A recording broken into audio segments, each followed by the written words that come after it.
नमस्कार, मैं फिर से राजीव देवासी और विंगड़ला के अंदर खेतेश्वर राजपुरोहित विकास संस्थान की यहाँ पर बैठक हुई है। चामुंडा माता जी का यहाँ पर एक बहुत ही बड़ा वृहद मंदिर है। यहाँ पर सारे लोग राजपुरोहित समाज के मौजूद लोग यहाँ पर प्रवासी आए हुए हैं। आज की बात राजीव देवासी के साथ। खेतेश्वर विकास मंडल विंगड़ला की मीटिंग हुई है और इस मीटिंग के अंदर बाहर के प्रवासी भाई जितने भी बाहर रहते हैं उनको पहले से सूचित किया गया है कि आज 8-9 तारीख को अपनी मीटिंग है और मीटिंग में ये निर्णय लिए जाएंगे कि भाई इस संस्था में क्या क्या विकास किया जाए, पैसे संधा भामाशाहों से सहयोग लिया जाए, अन्य और भी बिल्डिंग व्यवस्था कार्यालय इनका सबका करके सबका सहयोग लिया और गांव वालों की प्रत्येक मतलब घर से मतलब जो बालिक है और जो कमाऊ हुआ है जो कमाते हैं उनसे मतलब कितना पैसा लिया जाए वर्ष का या 2 वर्ष का जो भी, और सदस्यों की संख्या किस प्रकार से बढ़ाई। न्यू कार्यकारिणी से हमारे नए अध्यक्ष श्री अशोक सिंह जी पुरोहित है, उनको बनाया गया है अध्यक्ष और उनकी ही दिशा निर्देश में ये आगे की कार्यकारिणी गठित की जाएगी। देख सकते हैं विकास शुल्क कितना लिया जाएगा और मंदिर की कमेटी संगठन, क्योंकि संघ शक्ति कलयुग है तो एक संगठन बनाया जाएगा विकास कार्य में और इस विकास कार्य से गांव के विकास भी होंगे, क्योंकि सभी एक जगह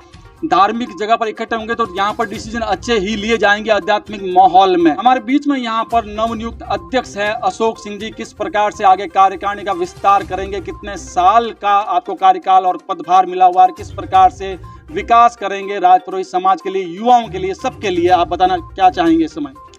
हम सबसे पहले तो सभी युवाओं को जोड़ेंगे और युवाओं को आह्वान करते हैं कि ये जो डोर है वो आपके हाथ में है। युवा शक्ति ही साथ आएगी तभी हमारा गांव का विकास हो पाएगा। हमें एक नवनिर्मित भवन तैयार करना है जो ऐसा आलीशान हो कि सब लोग एक हमेशा उससे प्रेरणा ले कि ऐसा भवन होना चाहिए हर गांव में। ऐसे हमारी सोच है। उसके बाद में हमारे कई मंदिर और उसका जीर्णोद्धार करना है और भी कई संस्थान हैं जो पुरानी है और हमारे पूर्वजों ने जो धरोहर हमें लिए छोड़ दी है उसका कैसे रख रखाव करें, उसके लिए हम लोग आज इकट्ठे हुए हैं और उसके रूपरेखा तैयार कर रहे हैं। जी राजपुरोहित जी, ज़मीनें आप लोगों ने पहले से परचेज कर ली है?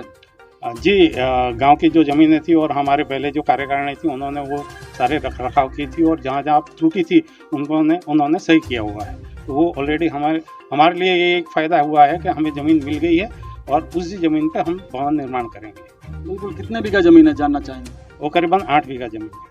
8 बीघा ज़मीन में विकास कार्य होंगे। किस प्रकार के विकास कार्य होंगे, किस प्रकार से, क्या सार्वजनिक सभी के लिए होगा या ओनली राजपुरोहित समाज के लिए होगा? जी, ये सिर्फ राजपुरोहित समाज के लिए होगा और बाकी के जो काम है जैसे सामाजिक शिक्षा और वो सब तो सार्वजनिक होगा, मगर जो भवन है वो राजपुरोहित समाज का होगा। जो मंदिर है या मंदिर सार्वजनिक होगा तो उसका रखरखाव कैसे करना है वो 36 को हमको साथ में लेके किया जाएगा। जैसा कि हम समझ पा रहे हैं यहाँ पर जो मॉनिटरिंग होगी राजपुरोहित समाज की होगी, लेकिन सर्वजन हिताय कार्य यहाँ पे होंगे, मॉनिटरिंग राजपुरोहित समाज की रहेगी। और हम देख सकते हैं खेतेश्वर जो महाराज आपके आशोत्रा में मॉनिटरिंग बहुत ही जबरदस्त है और मेरे ख्याल से वहाँ पर हर पूर्णिमा को सभी लोग इकट्ठे होते वहाँ पर हों। क्या ऐसा कुछ यहाँ भी होगा? जी, हमारा आशय तो ये है कि साल में कम से कम 4 या 5 बार हमारी कार्यकारिणी की मीटिंग हो और हर महीने या पूनम को यहाँ पे भजन संध्या रखे और सब लोग इकट्ठे हो। हमारी सबकी भावना ये है कि सब एकत्रित होंगे तो गांव का विकास हमेशा रहेगा ही।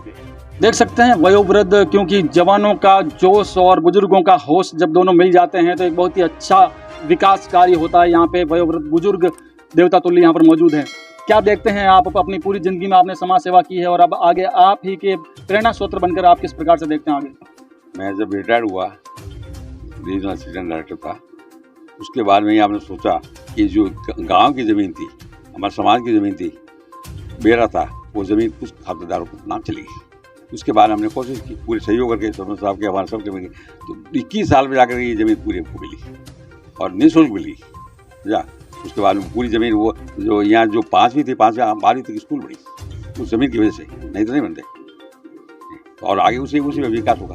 वो ज़मीन निःशुल्क बनी हुई है। शिक्षाविद है, आप किस प्रकार से आगे और जो भरसक प्रयास करेंगे युवाओं को जोड़ने के लिए? इस खेतेश्वर राजपुरोहित विकास संघ के माध्यम से राजपुरोहित समाज के ही नहीं सभी समाजों को साथ में लेकर के गांव के विकास के जो पुराने अपने कीर्ति स्तंभ या जो धरोहरें हैं उनको सुरक्षित और संरक्षित करते हुए सारा विकास कार्य किया जाएगा। इसके लिए बागडोर मुख्य रूप से राजपूत समाज प्रधान है, यहाँ पर प्रमुख रूप से हैं, तो उनके माध्यम से ये सारा कार्य किया जाएगा। इसके लिए मुख्य रूप से जो धन है, फंड है, उसका एकत्रीकरण करके सारा विकास कार्य किया जाएगा। बिल्कुल बिल्कुल, सभी लोग जुट चुके हैं और खेतेश्वर राजपुरोहित विकास संस्थान आगे बढ़ पा रही है। हम आप चूंकि आप बहुत ही पुराने, हम आपसे और पूछना चाहेंगे, तो क्योंकि एक यूनिक जानकारी हमें और चाहिए। हमने ऐसा सुना है, परम पूज्य खेतेश्वर जी महाराज ने आप लोगों को ये एक अपील और एक आशीर्वाद स्वरूप, या हमने ऐसा सुना है कई बार कि खेतेश्वर जी महाराज ने राजपुरोहित समाज को एक वचन दिया था कि आप लोग बकरी ना पालें। लेकिन आज ऑथेंटिक वेरीफाई करेंगे हम। हमारे साथ यहाँ पर वयोवृद्ध बुजुर्ग देवता तुल्य है। आप इस बारे में बताएं, क्या ये बात सही है? हाँ सही है। ऐसा था कि महाराज ने ये समझा कि जो बकरी पालन है वो उसमें जो बैठती है शोतक होता है वो समाज के लिए ठीक, राजपूत से समाज के लिए ठीक नहीं, इसे उन्होंने मना कर दिया कि नहीं होना चाहिए। जैसा कि हम समझ पा रहे हैं, आप लोग राजगुरु रहे हुए हैं, एक ब्राह्मण है आप लोग, तो वो सूतक के लिए आप लोग हिसाब से उन्होंने मना कर दिया और उन्होंने पूरा पालन किया। काफ़ी स्टोरी सुनी है, स्टोरी है उनकी, काफ़ी चीज़ें जो है आप लोग मानते हैं और एक ही जगह पर आप लोग वहाँ से सारे डिसीजन आज भी वहाँ से होते हैं। जो लोग आए हुए हैं तो हम और जानना चाहेंगे आपसे। पूर्व सरपंच यहाँ पर मौजूद है राम सिंह जी। राजपुरोहित समाज का अभी इस समय ज़्यादातर से मिठाई की दुकानें पूरे वर्ल्ड फेमस है, पूरे सब जगह पर प्रवासी और खूब आगे बढ़ा है राजपुरोहित समाज। लेकिन एक विडम्बना है, हम देखते हैं पॉलिटिक्स में इतना आपका अभी नहीं हुआ।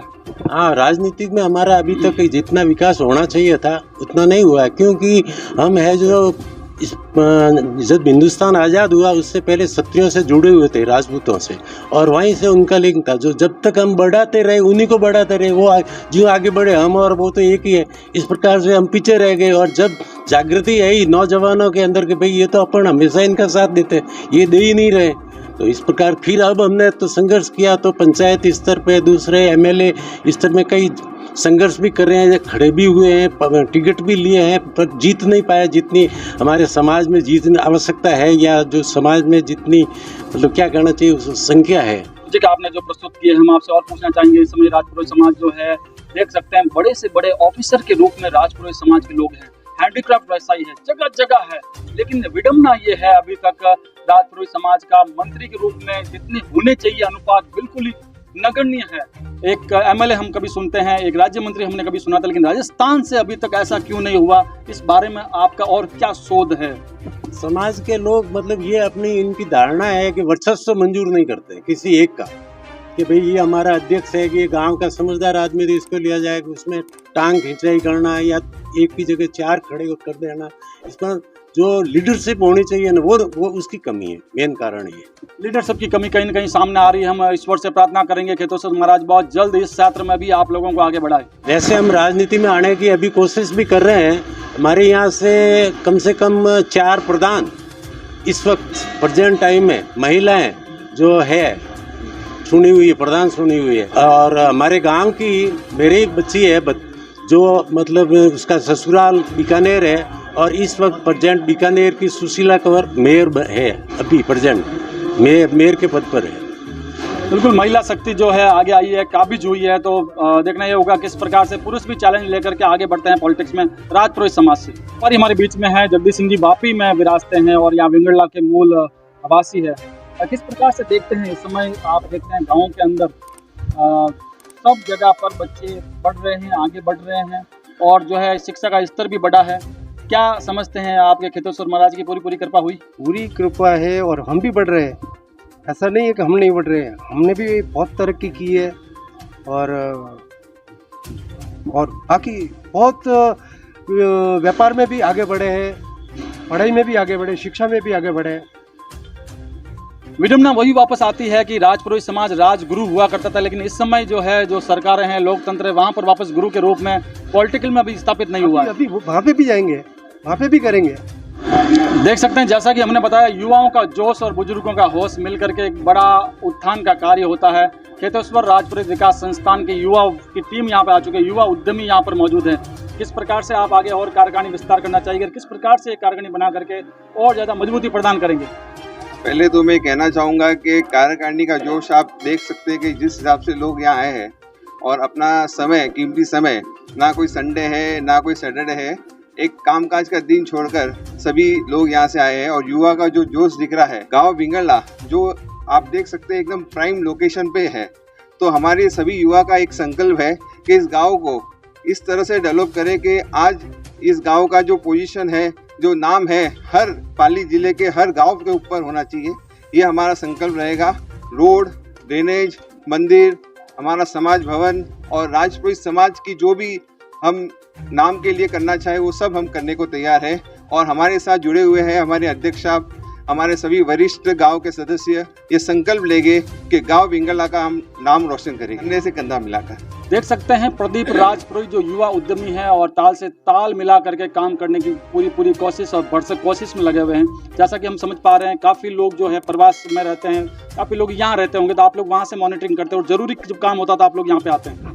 लगभग हमारे गांव में 90% पॉपुलेशन जो है वो बाहर है, प्रवासी पॉपुलेशन है और सभी प्रवासियों की इच्छा यही थी कि भाई गांव में प्रगति हो और इसके लिए किसी के दो राय है ही नहीं। तो प्रगति के लिए जो हमने संकल्प लिया है और जो समय निकाला है वो आज एक पहला कदम है। इसके आगे हमें बहुत लंबा चलना है। कमेटी इस तरह से बनाई है कि कुछ लोग यहाँ के लोग जो स्थायिक लोग हैं और जो यहाँ गांव में रहते हैं और जो हमारे युवा और वरिष्ठ है, जैसे अभी हमारे पिताजी है जो रिटायर्ड है, जो काफ़ी टाइम टू टाइम दे सकते हैं, इस तरह की कमेटी बनाई गई जो समय भी दे पाएगी। और जहाँ युवा की ज़रूरत है वहाँ युवा तैयार ही है। ऐसे कोई बात नहीं है कि युवा के पास समय नहीं है। 2 दिन जो हम 365 दिन काम करते हैं तो हम परिवार के लिए भी 2 दिन निकालते हैं, बच्चों के लिए निकालते हैं। तो 365 दिन के लिए सिर्फ 2 दिन हमें गाँव के लिए निकालना है या 3 दिन निकालने हैं, तो वो मेरे हिसाब से किसी युवा के लिए कोई बड़ी बात नहीं है। तो वो तो पॉसिबल है मेरे हिसाब से।